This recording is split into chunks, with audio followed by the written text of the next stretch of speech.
ایک خاتون حضور کی خدمت میں حاضر ہوئی اور عرض کی یا رسول اللہ صلی اللہ علیہ وسلم مجھ سے بدکاری سرزد ہو گئی ہے اور میرے پیٹ میں بچہ ہے اور میں چاہتی ہوں کہ آخرت کی سزا کی بجائے دنیا کے اوپر اس کی سزا مجھے دے دی جائے تاکہ میں پاک ہو جاؤں اور صاف ہو جاؤں، کیونکہ آخرت کی سزائیں بہت سخت ہیں۔ اللہ کے محبوب علیہ السلام نے جبریل امین سے ایک دن پوچھا تھا مجھے جہنم کے عذابوں کا ذکر سناؤ، تو عرض کی یا رسول اللہ صلی اللہ علیہ وسلم ہلکا ترین عذاب یہ ہے کہ جہنمی کے پاؤں میں آگ کے جوتے رکھے جائیں گے، باقی اس کے پورے بدن پہ آگ نہیں ہوگی، صرف آگ کے جوتے اس کو پہنائے جائیں گے، لیکن اس کی حدت، گرمی اور شدت اتنی ہوگی یغلی منہما دماغہ، اس کی شدت سے اس کا دماغ پگھل کر ناک اور کانوں کے ذریعے سے باہر آنا شروع ہو جائے گا۔ یہ سب سے ہلکے عذاب کی کیفیت ہے، اور جو عذاب سخت ہیں الیاذ باللہ، اللہ تعالیٰ قرآن مجید میں فرماتا ہے ثم لا يموت فیہا ولا یحیا، اس بڑے عذاب کا ذکر کیا جو جہنمیوں کو دیا جائے گا،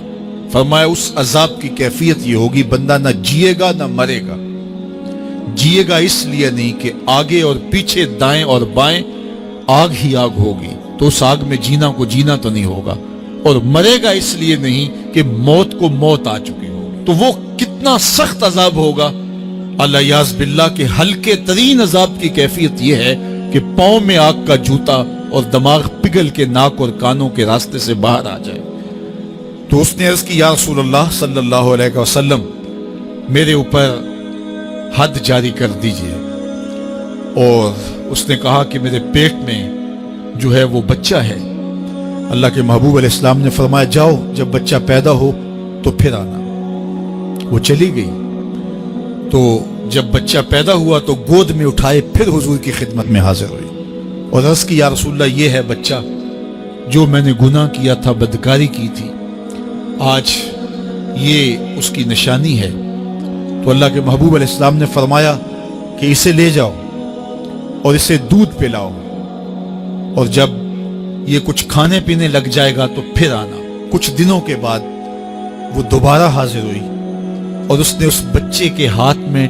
روٹی کا ٹکڑا دیا ہوا تھا، اور عرض کی یا رسول اللہ دیکھ لیجئے اب یہ روٹی کھانے لگ گیا ہے۔ اللہ اکبر۔ تو اللہ کے محبوب نے فرمایا انہیں لے جاؤ اور جا کے انہیں سنگسار کر دو۔ اس کی یہ حد بنتی تھی، اس کو سنگسار کیا اور اس نے خود یہ سزا اپنے لیے قبول کی۔ تو یہ بات ذہن نشین کیجئے کہ یہ وہ لوگ تھے کہ جن سے کبھی کوئی گناہ سرزد ہو جاتا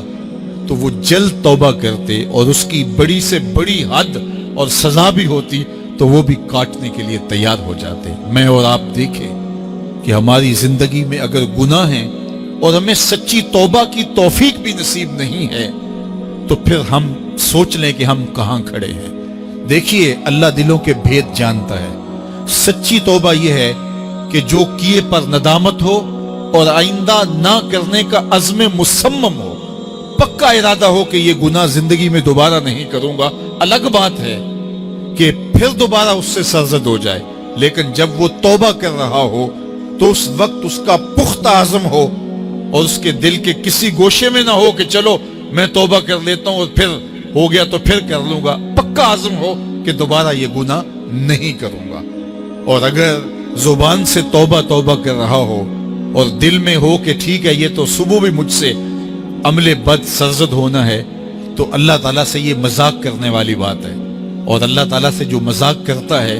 وہ کہاں کھڑا ہے وہ خود سوچ لے۔ وہ کیا کسی نے کہا تھا کہ توبہ کی پھر توبہ کی پھر توبہ کر کے توڑ دی، میری اس توبہ پہ توبہ توبہ توبہ کر اٹھی۔ تو ایسی توبہ نہیں ہے کہ جو رسماً کسی مجلس میں چلے گئے، کسی اجتماع میں چلے گئے تو سب لوگوں نے توبہ توبہ کی تو وہ بھی توبہ توبہ کرتا رہا،